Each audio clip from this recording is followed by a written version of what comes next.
In a world where success is often measured by wealth and power, Nathan Caldwell, a ruthless CEO, believes that he has everything he needs. But everything changes one cold evening when an unexpected encounter with a homeless child forces him to reevaluate the very essence of his life. As he is confronted with a past he never knew existed, Nathan must confront the true meaning of family, responsibility, and love. This is a journey from a heart of stone to one that finally learns what it means to truly care. Don't forget to subscribe to the channel and comment below where you are watching from. Nathan Caldwell was the embodiment of success. At 38, he had built Titan Core Industries from the ground up into one of the most formidable tech companies in the world. With a sharp mind and a ruthlessness that matched his ambition, Nathan had everything: wealth, power, influence. His office in the 42nd floor of a sleek skyscraper in downtown Chicago was a shrine to the corporate world. Glass walls, polished steel, and immaculate order. Every detail of his life was controlled, timed, and calculated. His days were spent in a frenzy of meetings, deals, and numbers. He thrived in the cutthroat world of business, where each decision was weighed in terms of profit margins, growth, and market dominance. Personal life, that was an afterthought.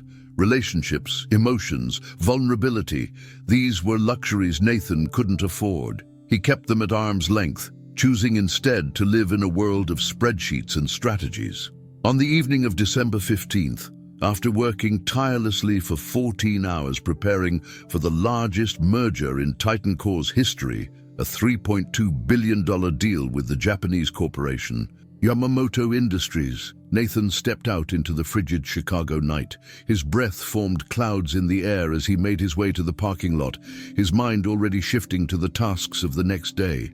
A 6:30 a.m. meeting, a 9 a.m. presentation, and a lunch with investors at noon. His thoughts were consumed by the deal. That was the world he inhabited now. But as he passed a closed restaurant on the corner, something made him pause. There, beneath the cold, fluorescent lights, sat a small figure huddled under the awning. A little girl, no more than 6, clutching a worn-out teddy bear. Her thin coat did little to protect her from the biting cold, and her face was streaked with dirt and exhaustion. For a moment, Nathan's mind raced. He was in a hurry. There were reports to review, calls to make, emails to answer. But something about the girl's fragile form, the way she clutched that bear like it was the only thing tethering her to the world, struck a chord in him. He knew that she was alone, that she was in need, and it was an uncomfortable thought he couldn't shake. He approached her cautiously, his polished shoes crunching against the gravel. "Are you okay?" he asked, his voice softer than he expected. The girl looked up at him, her big, dark eyes full of suspicion. She didn't say anything at first. She simply stared at him, as though weighing him up, as though trying to determine whether he was another threat or someone who might help. He said he would come back. "The boogeyman always comes back," she muttered, her voice barely above a whisper. Nathan crouched down, his heart sinking as he saw the fear in her eyes. "Who?" he asked gently, though he already had a sinking feeling that he might not like the answer. "The man in the black suit," she replied, hugging the teddy bear tighter to her chest. It hit Nathan like a punch to the gut. He glanced around, his mind already turning over the possibilities. Who could leave a child out here alone?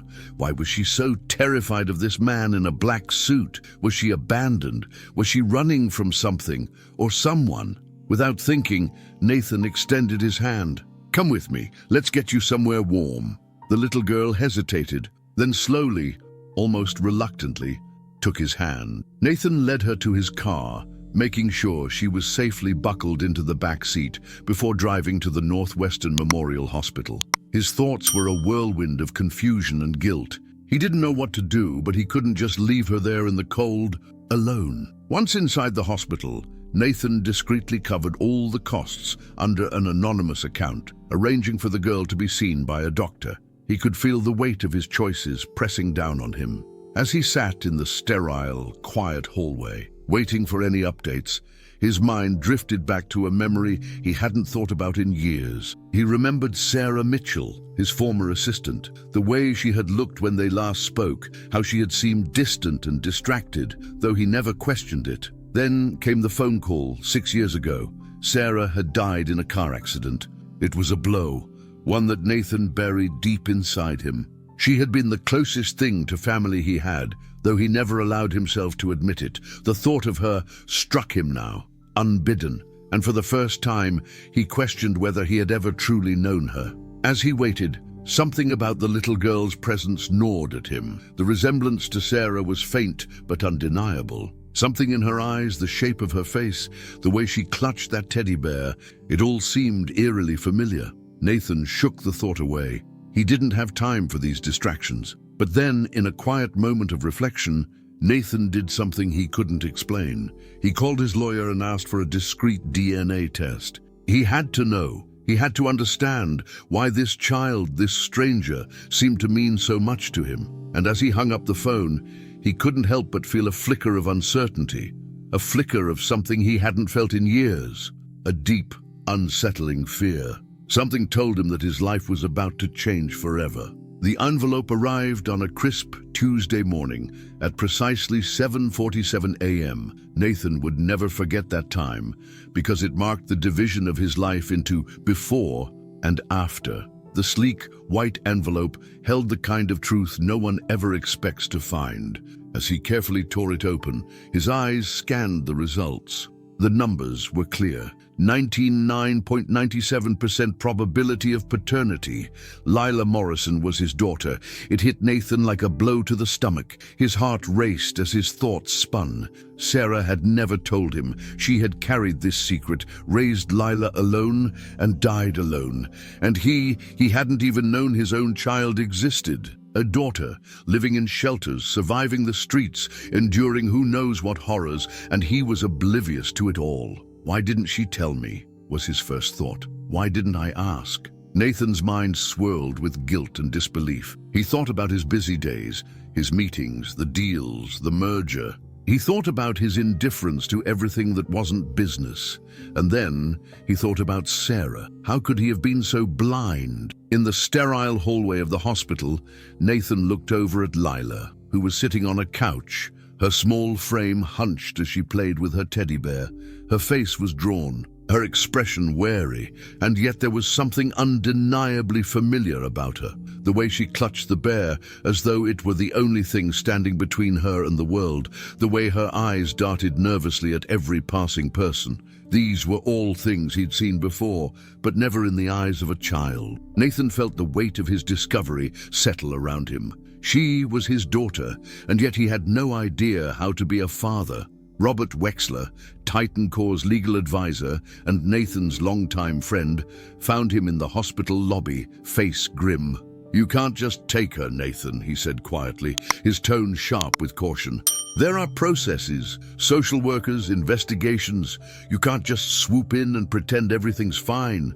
And do you have any idea what this will do to the merger, to your reputation?"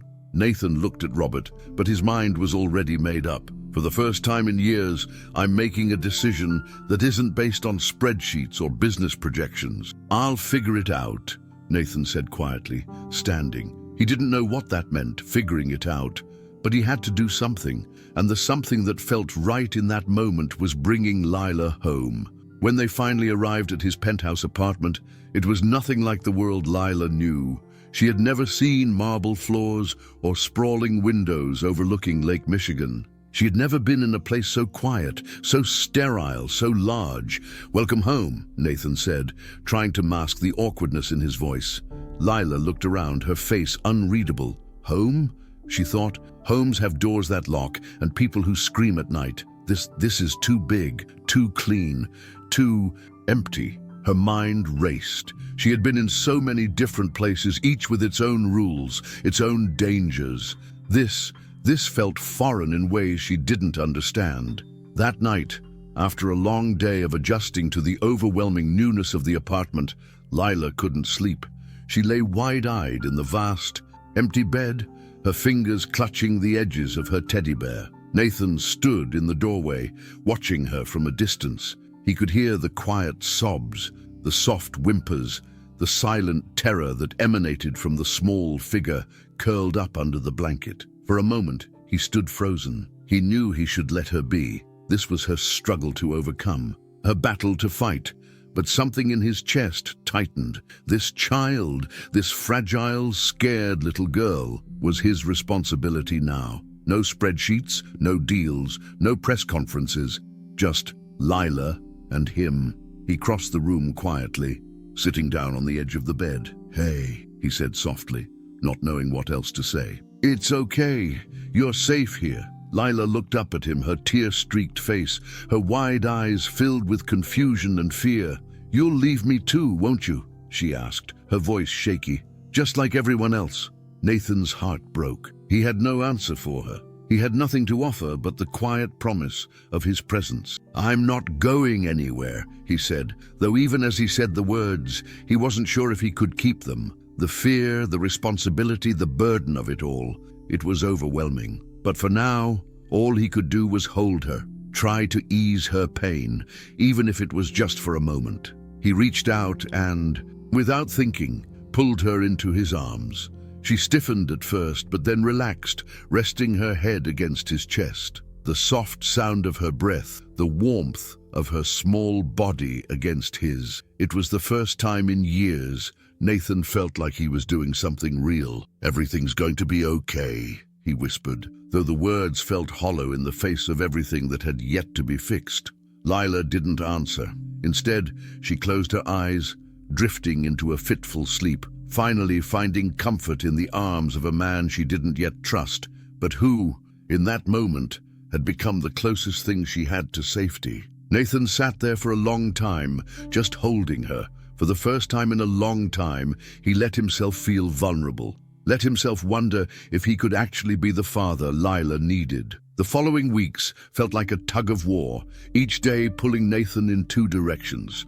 His world of business, measuring profits, analyzing mergers, navigating cutthroat deals, remained a constant whirlwind. But now, there was another world too. The unpredictable, emotional world of fatherhood. The clash between the two was jarring, and Nathan struggled to keep his balance.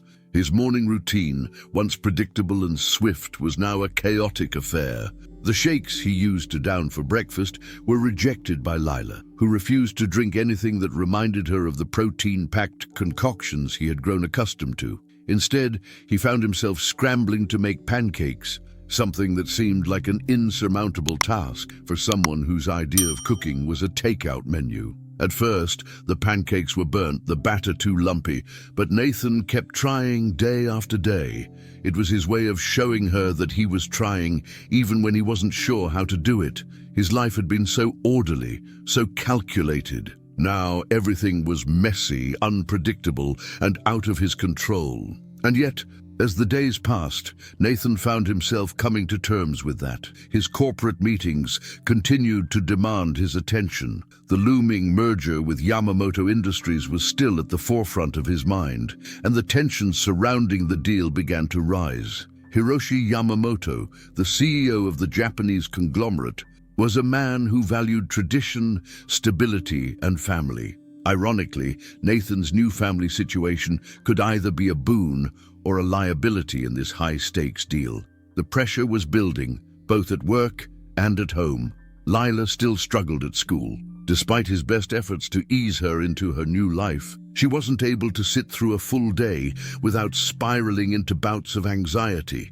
At least once a week, Nathan had to leave his meetings early to pick her up from school, where she had been sent home due to a panic attack. The criticism from Lawrence Halber, a senior board member, had been swift and cutting. "Nathan is unstable," Halber had said in a private meeting. "He's impulsive. This merger requires a steady hand, not a father in the middle of a personal crisis." Nathan hadn't taken it well. The words stung, but there was a deeper truth behind them. His attention was divided, and he knew it. Every time he went to pick up Lila from school or stayed home to help her adjust to her new life, his focus was pulled away from the business. And the Yamamoto deal, it seemed to be slipping through his fingers. As if that wasn't enough, Lila had started to draw compulsively. At first, Nathan thought it was just a way for her to cope, a distraction from the new and terrifying world around her. But as he peered over her shoulder one evening, he saw that the drawings were more than that. There were figures, dark and looming, shadowy hands, and wide, menacing eyes. But there were also other things, oddly comforting drawings of a tall figure in a suit, an apartment with big windows, a bed with a teddy bear on it. Nathan's heart skipped a beat when he saw one of the figures. It was unmistakably him, tall, suited, but there was a subtle difference. He wasn't just an adult in a suit. He was the hero of these drawings, the one who brought safety, comfort, and warmth. Lila was trying to make sense of her new world through these drawings. She was mapping out her feelings, her fears, and for the first time, her hopes. "Why do you draw me like that?" Nathan asked softly one evening as he sat beside her. Lila paused and looked up at him, her eyes full of curiosity. "You don't smile much," she said, her voice small but clear. "But when you do, it's like the sun comes in. Maybe you just need to practice smiling." The comment caught Nathan off guard. He was used to leading with logic and precision. Smiles. They weren't in his playbook. He hadn't smiled for years. Not genuinely, not in a way that made him feel something. But Lila had seen something in him, a side of him that he hadn't acknowledged in years, if ever. It was during a critical dinner meeting with the Yamamoto executives that everything came to a head. Lila, as usual, was with him. Her babysitter had cancelled last minute. She sat quietly beside him, her teddy bear resting on the table as the dinner discussion progressed. The atmosphere in the room was tense, with negotiations hanging in the balance.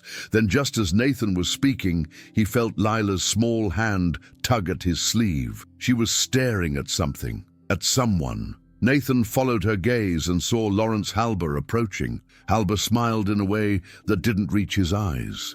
"Well, well, Lila," he said, bending down to her level. "It's been a while. Do you remember me?" Lila's reaction was immediate and visceral. She shrank back in her chair, her eyes wide with terror.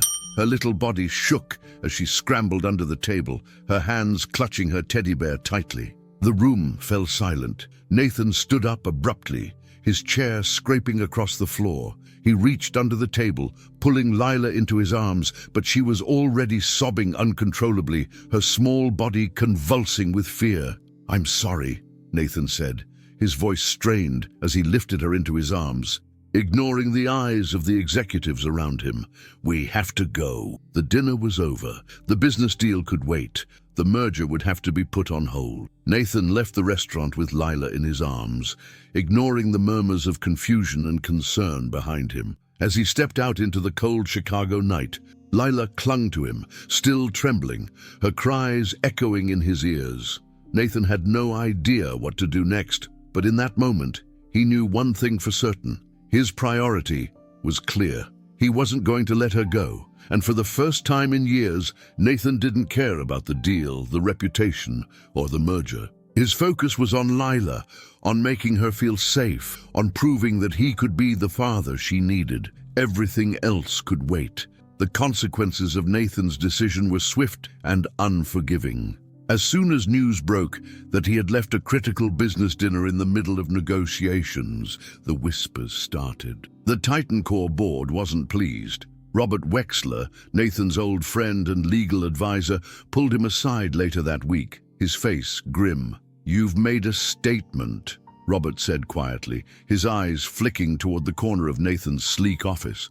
"And you've made a choice, but you need to understand, Halber is already using this against you. The board's questioning your stability, your ability to lead, and the Yamamoto deal, it's hanging by a thread." Nathan sat in his chair, staring at the floor. He knew what Robert was saying was true. The merger, the deal he had worked so tirelessly to secure, was now on the verge of collapse. But as he thought about Lila's terrified face, as he thought about how her little body had shuddered in his arms, he didn't care. The business world could fall apart. His life with Lila could not. "Do you even know what you're doing?" Robert asked, a trace of frustration creeping into his voice. "You're jeopardizing everything. This isn't just a personal decision anymore." "Nathan, This could ruin you." "I don't care," Nathan replied, the words coming out sharper than he intended. "She's my daughter, and I'm not going to let anything happen to her." But even as he said it, the weight of the situation pressed down on him. What was he really doing? How could he possibly balance his newfound responsibilities as a father with the ruthless demands of being the CEO of Titan Core? Could he actually provide a safe, stable life for Lila when his own was so fractured? The next few days were a blur of mounting pressure. Halber wasted no time exploiting the situation, using his connections to start a formal investigation into Nathan's fitness as a parent. He had friends in the social services system, friends who could plant seeds of doubt. Halber wasn't just trying to ruin Nathan's reputation, he was trying to take Lila away from him. Nathan was forced to confront an uncomfortable truth. He was losing the battle on both fronts. The media had already picked up on the story, painting him as an emotionally unstable CEO who had let his personal life spill into the boardroom. The board was in turmoil, questioning his judgment. The Yamamoto merger had been put on indefinite hold. Even the normally composed Hiroshi Yamamoto had sent a terse message expressing his concerns about the situation. Nathan sat in his office late one night, staring at the glowing screen of his phone. Layla was in her room, sleeping fitfully. Nathan hadn't seen her this unsettled in days. The weight of his failure as a father was crushing, but it wasn't just Lila. He was also failing the company, failing the very people who had trusted him to lead. As he thought about the phone call with Robert earlier, he felt a pang of guilt. "You don't know how to be a father," Robert had said. "Maybe she'd be better off with a real family." The words haunted him. At that moment, as he sat there in his cold office, Nathan made a decision that would change everything. He stood up, his mind made up. It was time to do something drastic. The next morning, he made a phone call that would alter the course of his career. "I'm stepping down," Nathan told Robert over the phone. "Effective immediately. I can't do both. I'm resigning as CEO of Titan Core." Robert was silent for a long moment. "Are you sure about this? This is unprecedented. You've built this company from the ground up. You're walking away from everything." Nathan's grip on the phone tightened. "I've already walked away from everything that matters. I'm not going to lose my daughter, too." Later that afternoon, Nathan made a public statement. He officially resigned from his role as CEO, citing personal reasons. He didn't go into details, but the message was clear. His focus was now on his family, on Lila. The fallout was immediate. The Titan Core stock took a hit, as did its reputation. News outlets painted Nathan as a man on the edge, someone who had let his emotions dictate his actions. Some were supportive, understanding that a father's duty should come first. Others were unforgiving, questioning his professionalism and his ability to lead. But amidst the chaos, Nathan didn't look back. He wasn't concerned about the board, the media, or his crumbling empire. He was concerned with one thing, Lila. But things weren't as simple as that. Halber didn't back down. He began pushing for custody of Lila, using his connections to make sure that the investigation into Nathan's ability to care for her moved forward at full speed. Halber's accusations were harsh, accusing Nathan of being an unfit parent, too busy, too detached, too focused on his own success to care for a traumatized child. It was a devastating blow, but it was a blow that Nathan had to fight back against. One evening, after another confrontation with Robert, Nathan sat down in his office, the phone still in his hand. He could feel the weight of everything bearing down on him. The case against him was growing stronger by the day.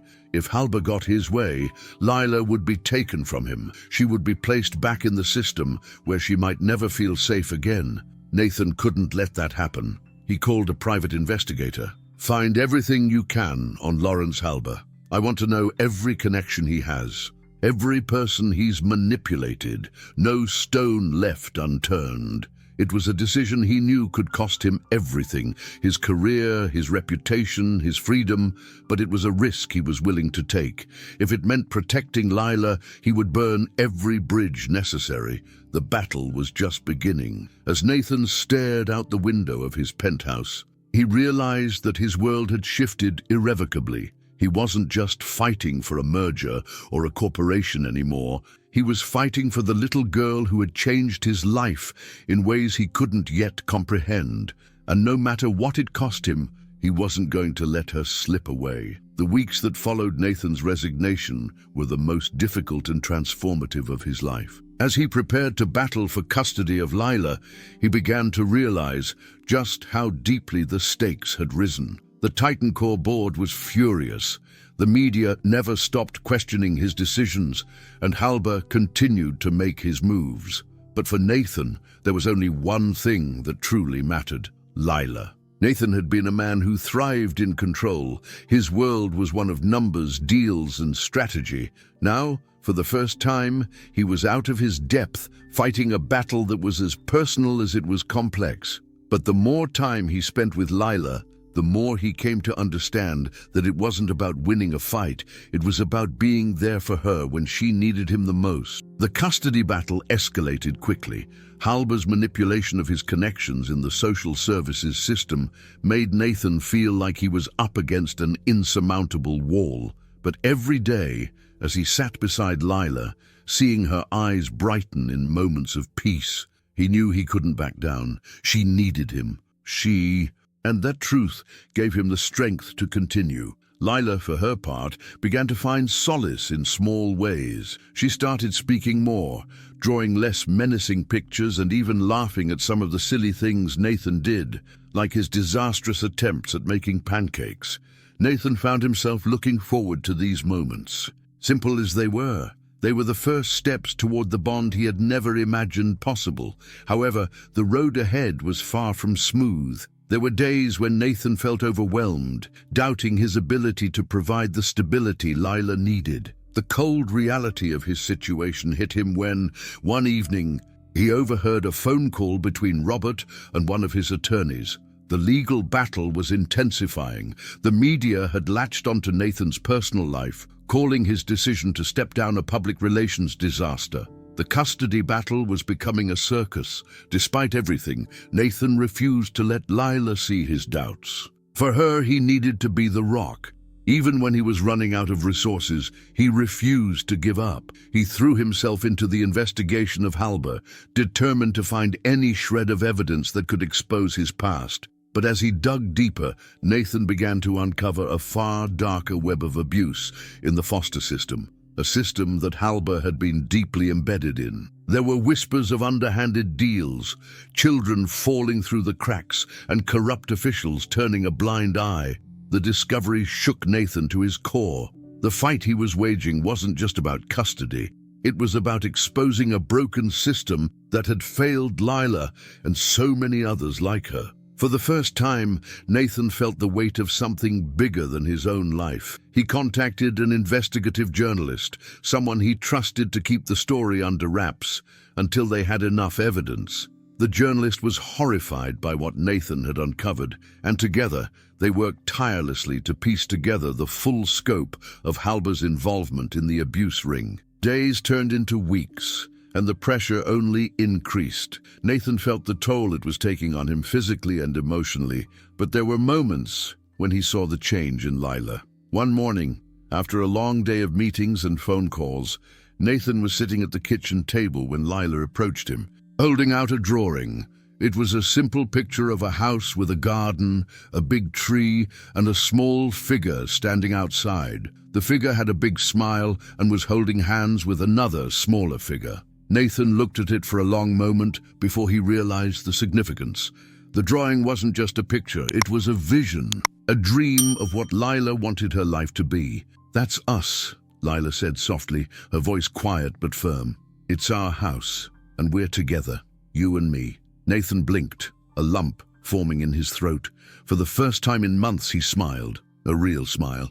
It wasn't much, but in that moment it was enough. It was enough to remind him that despite the chaos, despite the battles, they were on the right path. And then the breakthrough came. The investigative journalist had gathered enough evidence to expose Halber's ties to the corrupt system.